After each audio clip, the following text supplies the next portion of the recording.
Your customer who's your mate message you, can you fit me in? You have about 6 different WhatsApp messages when actually the computer should be doing that for you. Yeah. And you get that time back. He goes, yeah, but I lose contact with them. I go, well, you've got them in your chair. Yeah.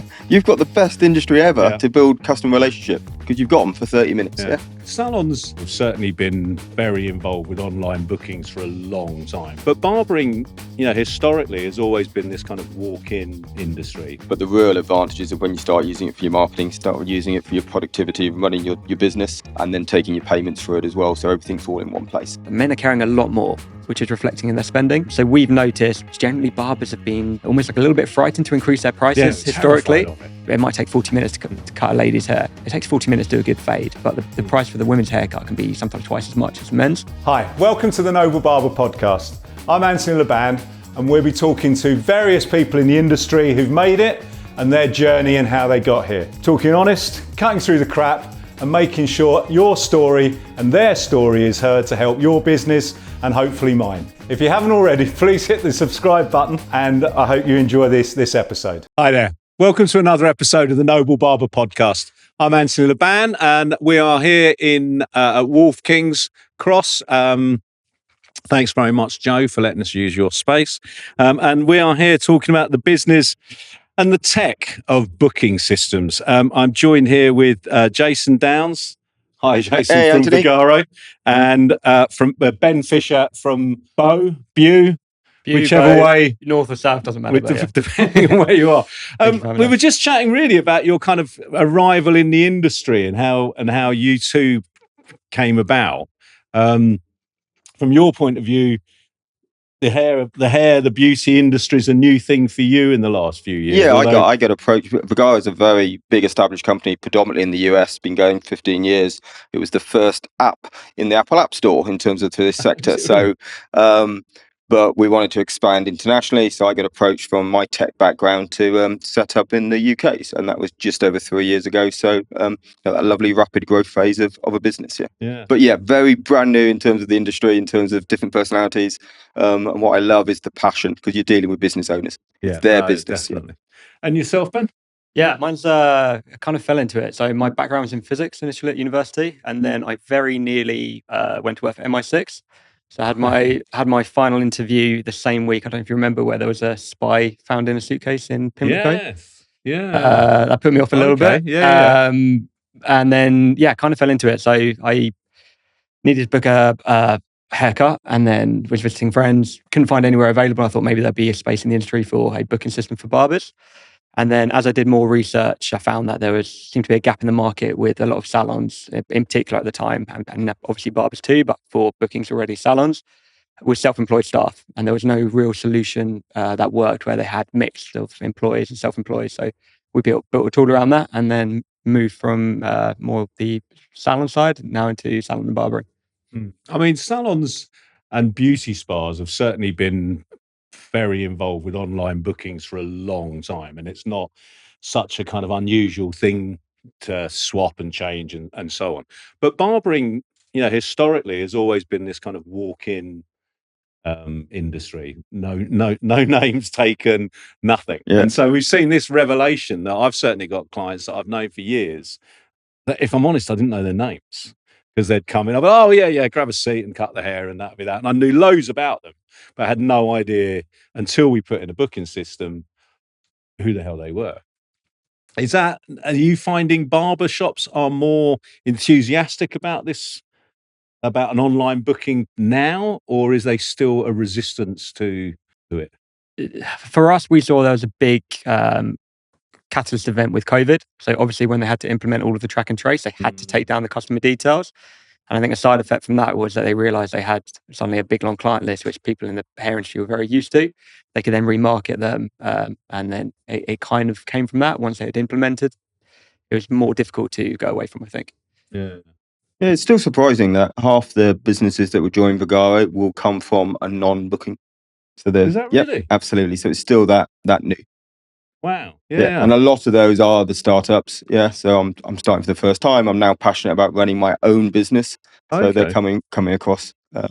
So that's the whole education piece of what the benefits of a booking system.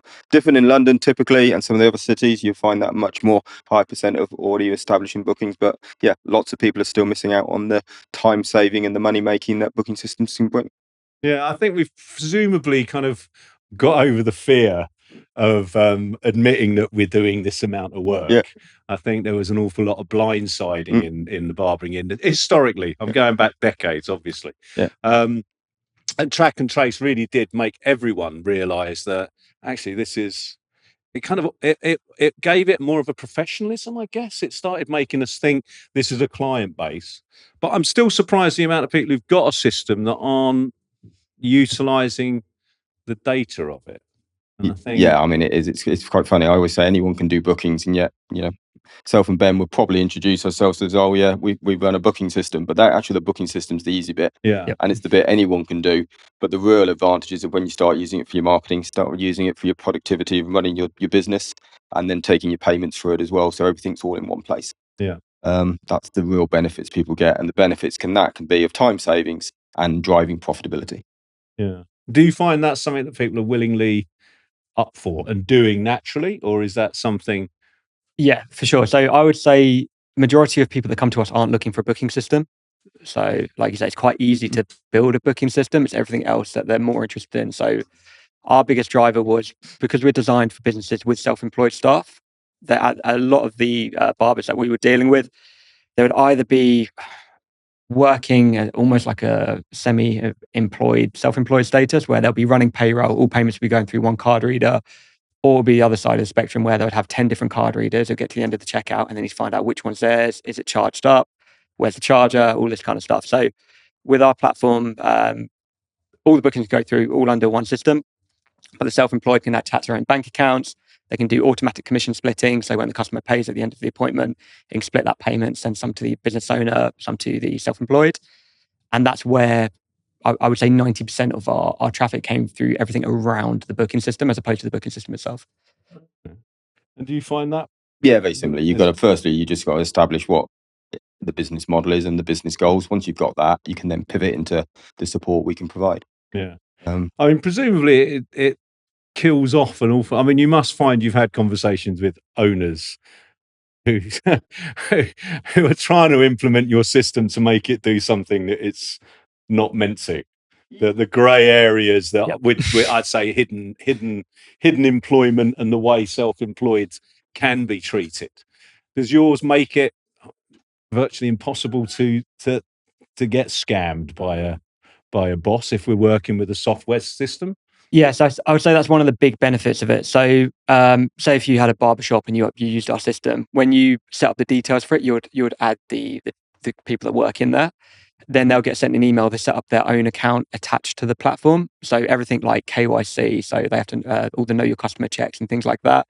When they add their bank account, that's all automated. So both the self-employed person knows that they're not getting exploited, and the business owners knows that they're far less liable than they would have been if they were running it in a way like you said, it's hidden employment. Yeah, and it's quite interesting. I always think this conversation often is how do I avoid paying tax rather than how do I focus on making money? Yeah. No, it does. I think that's absolutely true. Yeah, and that's where again the platform will allow you to do that very targeted marketing, because the data, as you say, is a lot of people just don't understand how to use it. They know what they want to do, and we say, look, the worst bit about marketing is mass marketing. What you want to do is absolutely targeted marketing, and then you get your best returns on your investment, and you can really drive your business forward. Yeah, I mean, I guess that's exactly it. I think whenever tax is talked about, it is all about lack of ambition. Yeah. Do you know what I mean? It is a matter of stay away from thresholds and try and keep as much of your money rather than exactly that growing it. But we are seeing this, or I'm starting to see much more, and maybe it's social media, but it seems to be everywhere, the kind of business coaches. Yep. And, I've kind of dug around a bit of it, and so much of it seems like actually they're just immediately looking at the reports you guys have done and deciphering them. Is there a fear factor? I mean, that's the bit. I think sometimes you can look at the amount of data that you've got at the back end of your systems, and it can be a bit overwhelming. Yeah, I think this is where, I think Ben was talking earlier, is that most people who are running the business, they were a barber first. Yeah. They were, behind the chair. That's their passion. That's their skill set. So suddenly being able to work out, oh, I'm now a marketeer.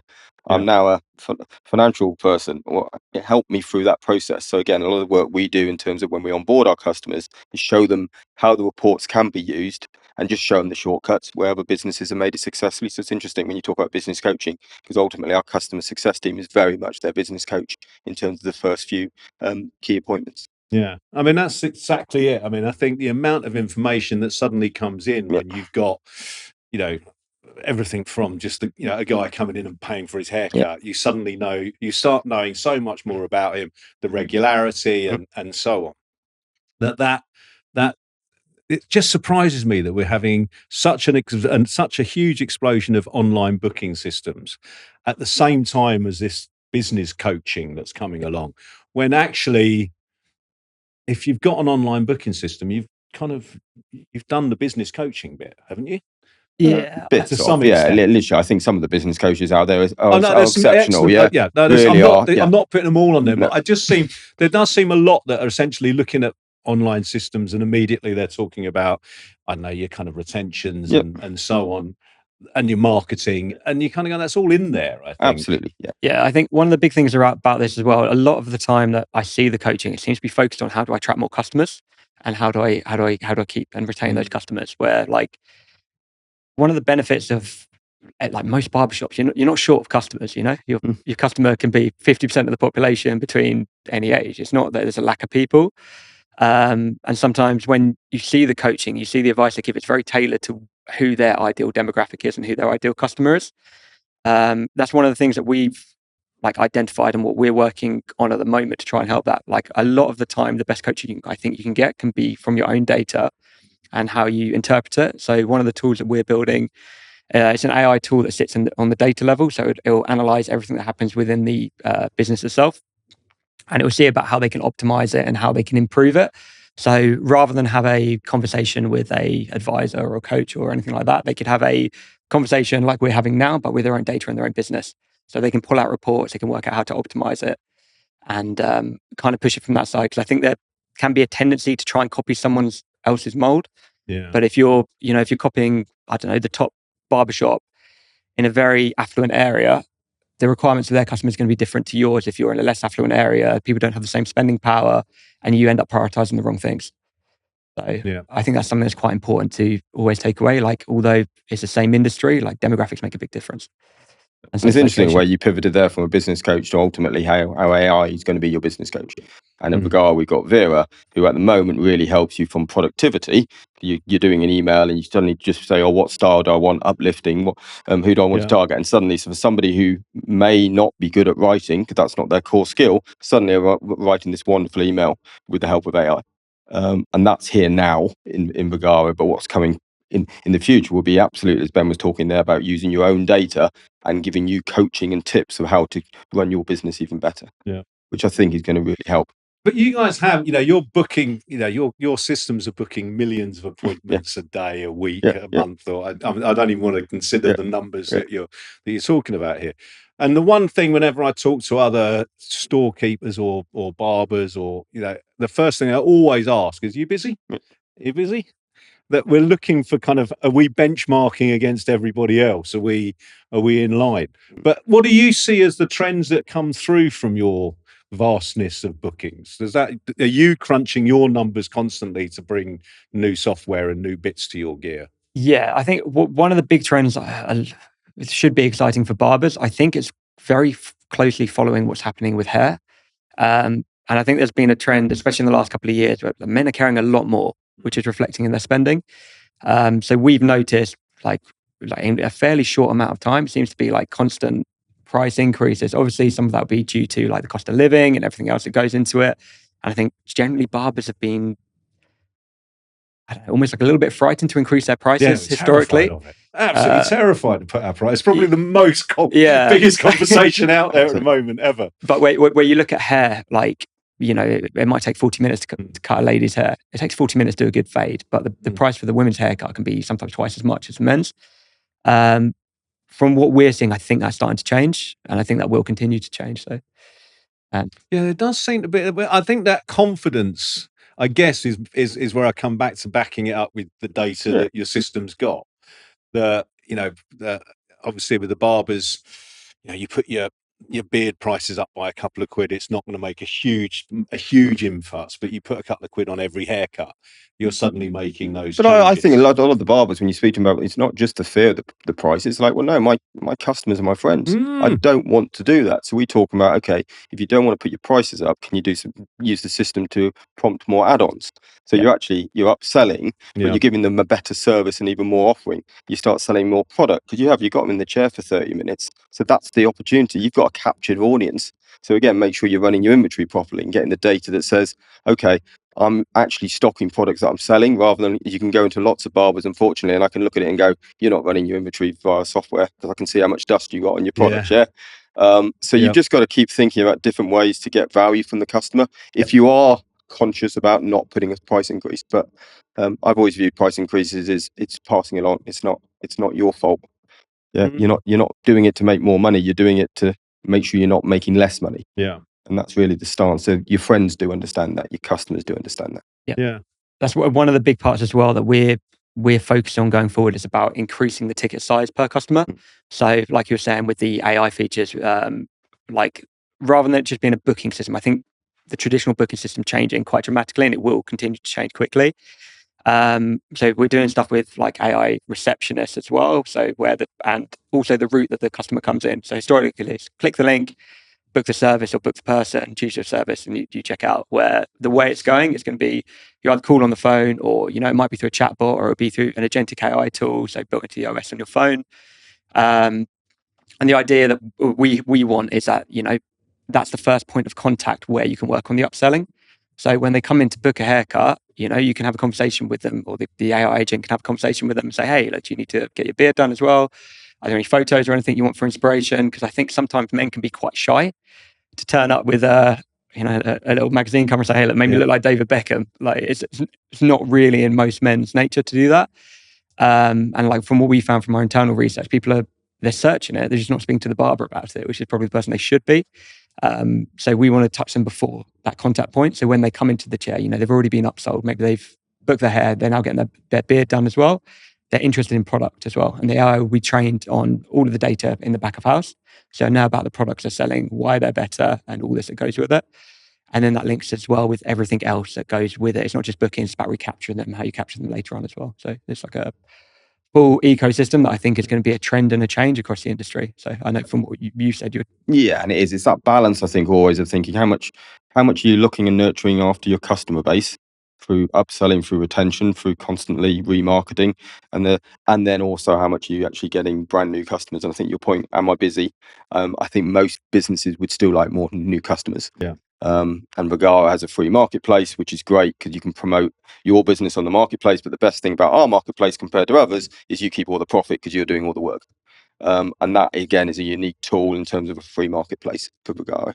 I don't know that. Can you explain that a bit more? So we'll advertise your business so if you're searching for a barber near me, suddenly Vagaro will come up because it's got lots and lots of algorithms going through it. So suddenly your business will be promoted on there.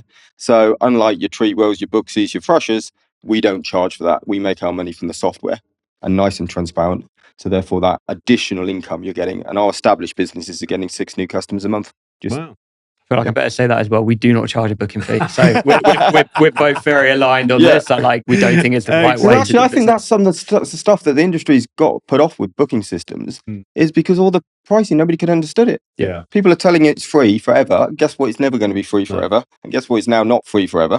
So we're inundated with calls on that. But there's also other people who are doing things like, oh, you book online, I'll charge you and I'll get some money back. It's almost like all these hidden bits, and you think, the poor barber, how are you going to work out what you're paying if you don't know what your bill is? I mean, I think it feels like very early days of the kind of online, which was you'd get charged for a booking, and then a new client would be charged for, but a repeat wouldn't at a different price. And that is still absolutely the model out there by the established marketplace people. Wow.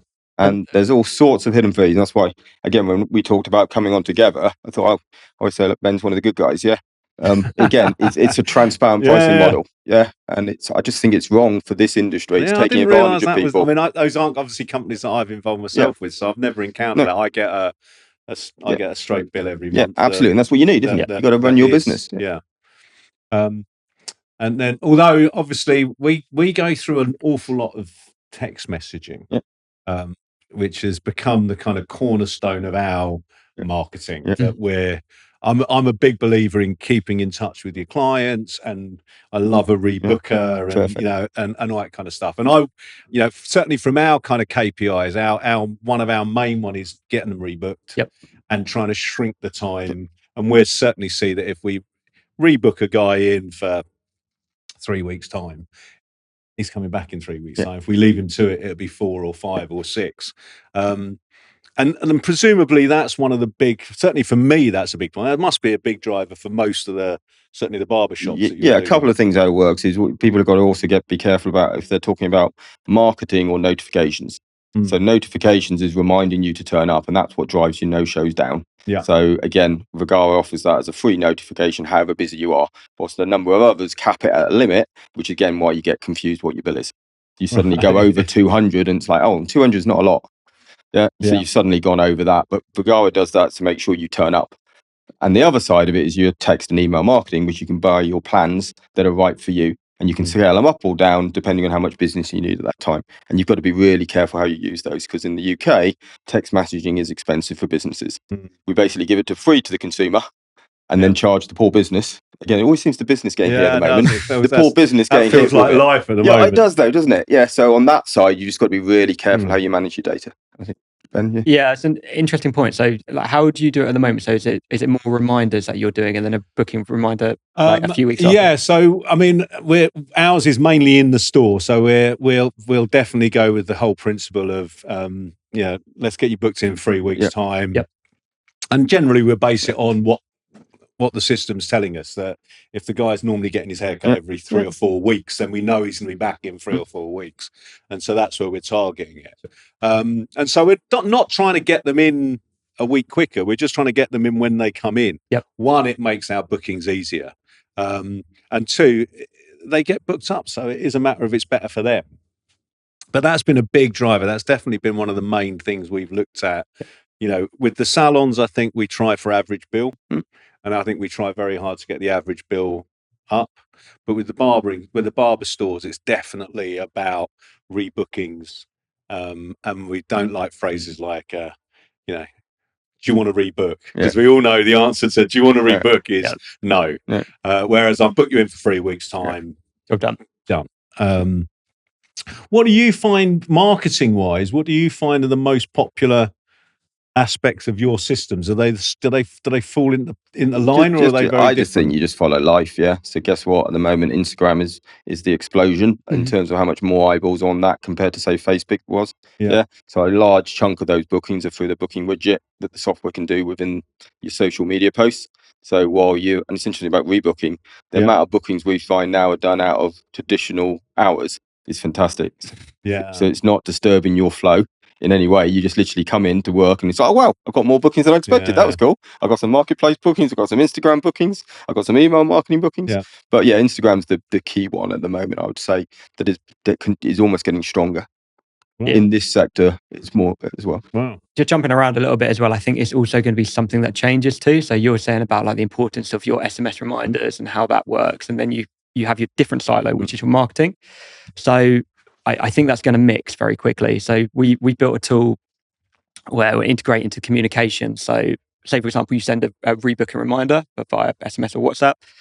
It's sent automatically, but then if they want to reply to it, they could do, I assume, right? Or would it be they have to call up? No, they can respond.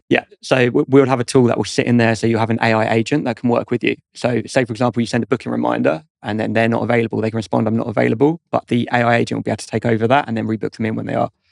And then also work out if anything changes. So say, for example, they need to push it back by another week. Maybe the requirements change. Maybe it's not just a haircut they need the beard trim or whatever that goes with it. So, but I think there's going to be a big change in the next 6 to 12 months in terms of like marketing communications and how that's handled. It feels to us almost like an inflection point. Sorry to interrupt, but I want to talk to you about something really important. Our podcast here is more than just about the industry, the barbershop, and the life therein. It's about the community that we built. And in the time we've been doing this podcast, the community has been amazing and we've loved it. Now we're looking for you to get involved and become an essential part of our future. We're seeking long-term, mutually beneficial opportunities for partnership to come on board and help spread our message, to connect with our community, to help grow it, to keep the message strong, and to keep hearing and discussing these amazing topics that we do with all our guests. If you think your brand is the right brand for us, if you want to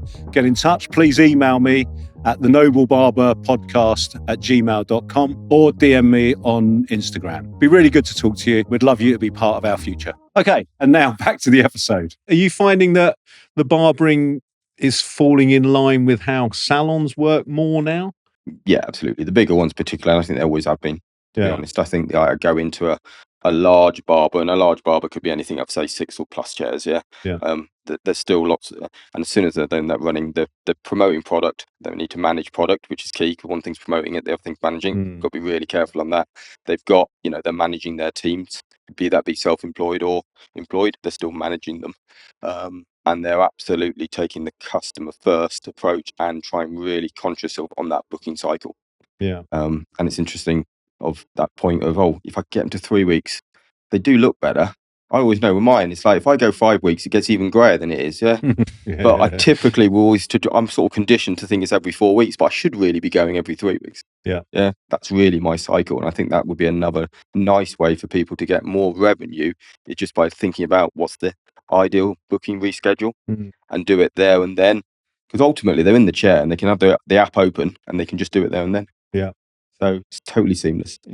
I think another big change as well, like we've noticed there's like, it's been happening for a couple of years now, but the shift from like being cash focused to being like very welcoming of card, almost to the extent, it reduces their overheads for management and things like that. That's been a big change for us. So where we've got the way it works with the self-employed, they sit independently under the barbershop.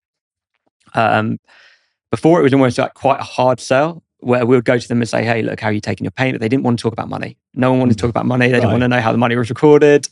It was very much cash first, and then we'd sort it out at the end of the day. Where now, it seems like no one really has cash anymore. No.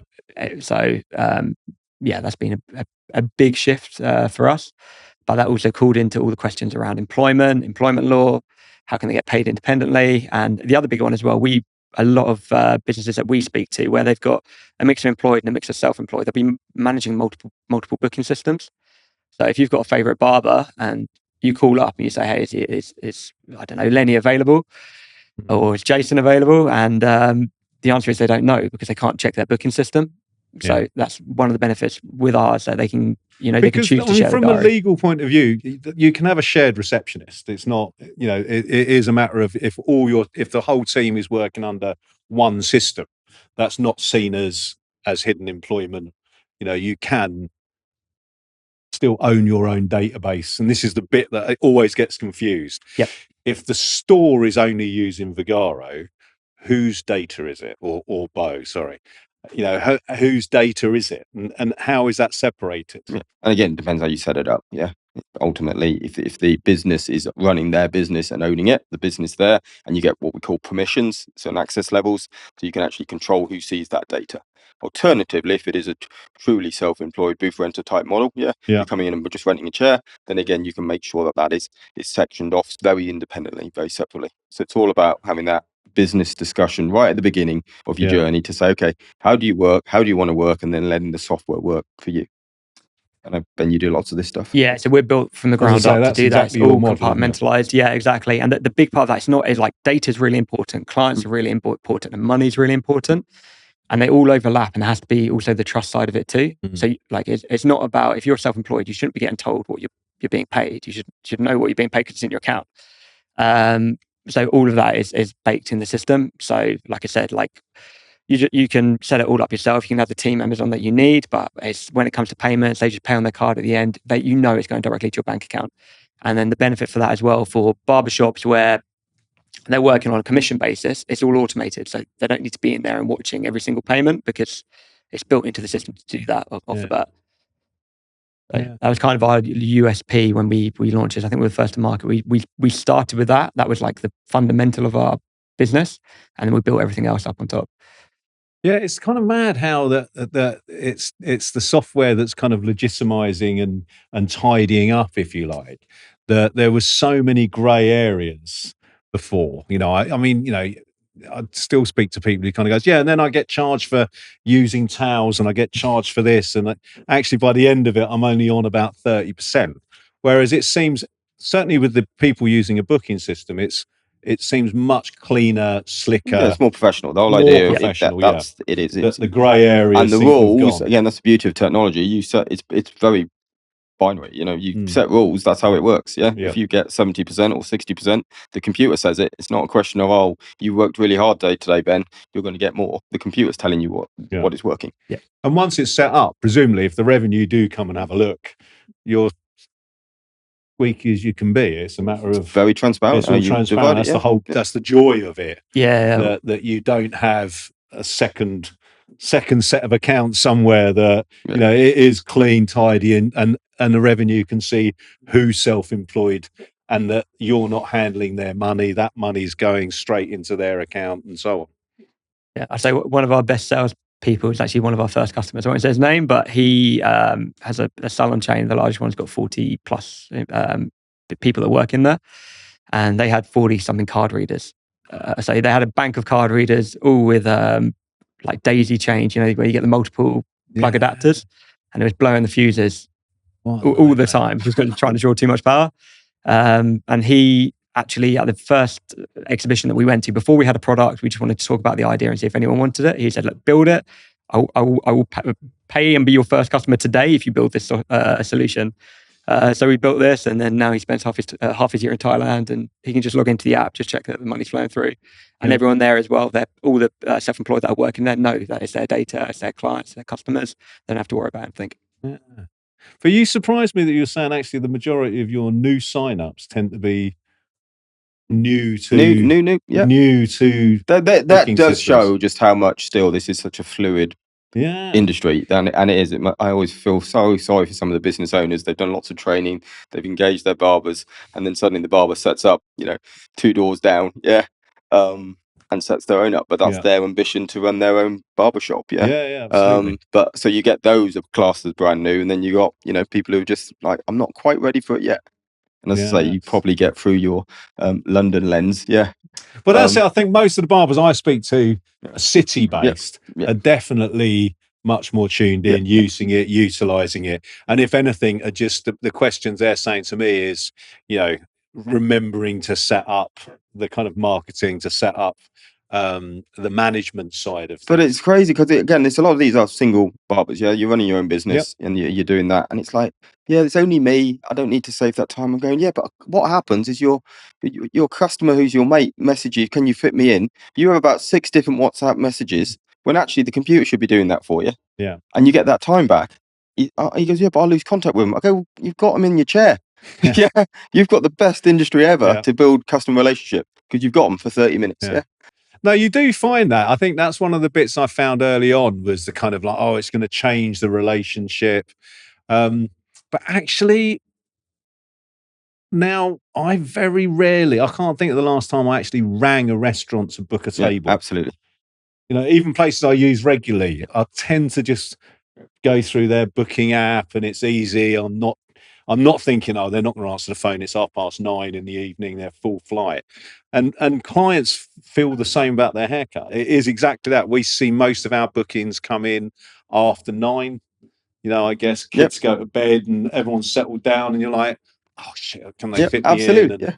And, or someone's go, we're going to that thing Saturday. It's like, oh crap. And you can start getting that working for you. Absolutely. And it's a spiral because ultimately you do that and suddenly you're using the software to help retain and grow your business. So you get busier and busier. So somebody then walks into you and you actually haven't got space. So then you as an individual go, do I go somewhere else or do I just rebook? And you're almost conditioned now to realize you're missing out if you don't book online. So as your customer, So it's not just the business that gets the benefit, it's you there. And I hate it if you go somewhere and you can't get in. It's like, oh no, I've wasted all this time. Yeah. You can never park anywhere either, can you? Well, I think that's really Can't interesting. park anywhere. I think probably the last couple of we've actually just taken it down because we always kept the walk-ins welcomed on our A board, and they are. Yeah. But I think one of our most recent 1-star reviews was it says they take walk-ins. I parked, I paid for parking, I walked up, and they were busy. And it's just like, well, yeah, okay. I want walk-ins when I'm not doing anything. But actually, kind of certainly, we find the QR, you know, a scan and a ping, and that tends to have got rid of the walk-in. Yeah, one of our issue. customers, you're in there and you see it, they've got this lovely sign, walk-ins readily, and it is, but they're so conditioned using the app, the first thing they say to them, can you book online? So even the walk-in, they've got them to book online. It's we'll have them standing by the door. It's like fantastic.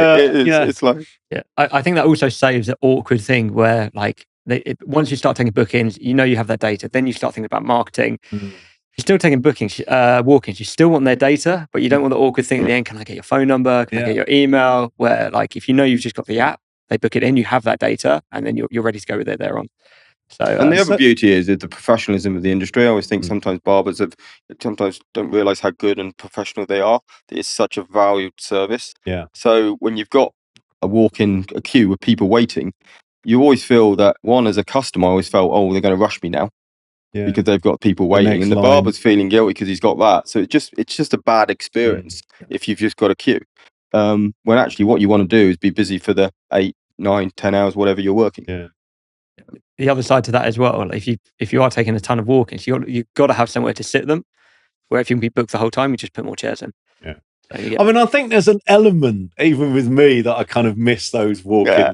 Do you know what I mean? There was something quite kind of theatre and exciting and buzzy about looking up and realising you've had 14 people on the bench waiting for you. I just don't think people are that patient anymore. If I'm really honest, it's really nice knowing what's coming. But everyone just is so time poor. Yeah. I don't know why, but we all seem more time poor. So therefore, you are getting frustrated if you're waiting. Yeah. And I think that was it. I think a lot of people felt the idea that their customers didn't want to book online, and it's not the case. We're all so used to it. I want to cover a bit more AI, which we'll do in second half, but I'm just intrigued from your company's point of view, is what you think would be, if you were going into a Barber's, to a store, what would be the go-to marketing ploy that they should start? They've been using your systems for 6, 7, 8, 9 months. They've got, several hundred clients on there. They've got several visits from each. What data should they be picking up on straight away? For everyone who's sitting there with a booking system who thinks, oh God, yeah, I'll never. Simple thing is quickly look to see where are your customers booking you from. Right. So what is the source? Is it Google? Is it Instagram? Is it Vagaro Marketplace? Understand where they're coming from, because typically where people are coming from the most, you almost want to double down on that, because that will drive you the quickest way through. So have a look at that first, would be my first starting point. Me, it'd probably be time between appointments. So, like, most people have some kind of like cadence, whether it'll be 3 weeks, 4 weeks, 5 weeks, but like, even if there's 4 weeks, like if they're booking on a Monday and then on Friday the following week, after a few times of that happening, you lose a week. Yeah. And then across all of the customers, that makes a big difference over the year in terms of the revenue numbers. And also the other one that we'll be saying to look at as well, and I say particularly for barbers, like I think hair are doing this quite well at the moment, is like, what is the average spend per customer? Are they coming in for a haircut and just a haircut? Or, are you actually re-engaging with them? Are you saying, hey, look, is there anything else that you want to talk about? Do you want to get your beard done? What products are you using? So, and like, I mean, I'm guilty of this. I got my haircut a few weeks ago, and the barber was using a new clay product on me. I've never asked how to put clay into my hair properly. And he was like, do you want me to just show you how to use this properly? And I was like, oh my God, finally, yes. Yeah. I don't read men's beauty tips or anything like that. I didn't know how to do it. And I was like, I can't believe I've been doing this wrong for 30 years now. And, but I'd never been engaged with that. So of course I bought one immediately after. And I'm meant to know about this stuff because I deal with the data side of it. I do, but I'm not cutting hair. I'm not interacting with people. And for me, that was pretty interesting. You can use simple things like add-ons. If you put an add-on to your booking, it then just automatically upsells, because a lot of people just don't like doing it. they don't know. I'm here to do the service for my client. But if you can, at the source of booking, get the upselling. Yeah. So it's a bit like the old days when you go to Argos and do you want batteries with your toy? Yeah. Yeah. Or do you want a McDonald's? Do you want to go large with that? Yeah. Yeah. It's just a nice soft way of just seeing is there anything else you can upsell on Yeah. that appointment booking. Non-offensive because the tech's doing it, not you. Yeah. That's one of the things as well that we'll be rolling out with the AI stuff. So whether they're contacting you through WhatsApp, messaging, or whatever, they book an appointment, the AI will be able to have a conversation with it guided by what you want to drive in your business. So the good thing about men is things are always changing. Hairlines, unfortunately, are always changing. Yeah. They always have problems. They're conscious of them and they don't really want to talk about it. But it's much softer having a chat with that when you make your booking. And then you can have a consultation with it, and then they can introduce you to other products and other things as well that go with it. Yeah, I mean, I think we are quite shy as an industry to upsell and to offer, which is why Which is I think incredible because the confidence of the barbers. I mean, I've know. never met a quiet one. I don't know about you. Yeah, it's really, really odd. We are very flamboyant, very outgoing, very confident, really know everything. The whole thing. An opinion on everything. Well, that's it. If you want to solve the world's problem, ask a barber or a black cab driver. Absolutely. They can answer all of it. But as soon as it comes into putting our prices up, offering products, doing all that kind of stuff, we don't, and we shy away from it. So hopefully we can cover this with AI in part 2. Guys, thank you very much. Where do you get your haircut? Me, I'm awful. I'm so unorganized. So where was your best last haircut? In my apartment. So Oh, really? What about you? I'm a slave to my industry. So I've heard at the show, I think Phil Jarman did one three goes ago. Then it was Adam Sloan, and then it's Mike Capello in Harpenden. So I literally, as I go around, somebody does it, and they always tell me off because there's nothing worse than taking over someone's hair. I'm sorry, that's just part of it. Love it. Well, nice to know that you're a pair of tarts when it comes to getting your hair cut, as we all can be. Guys, thank you very much for your time. Come back for part 2. All about the future of booking, I guess. Thank you. Welcome to the Noble Barber Podcast. We're always looking for interesting people and interesting stories. If you know someone or you are someone with a great story that you want to share, get in touch and come and join me on the sofa. Thanks very much for listening. I hope you've enjoyed the episode, and we'll see you next time.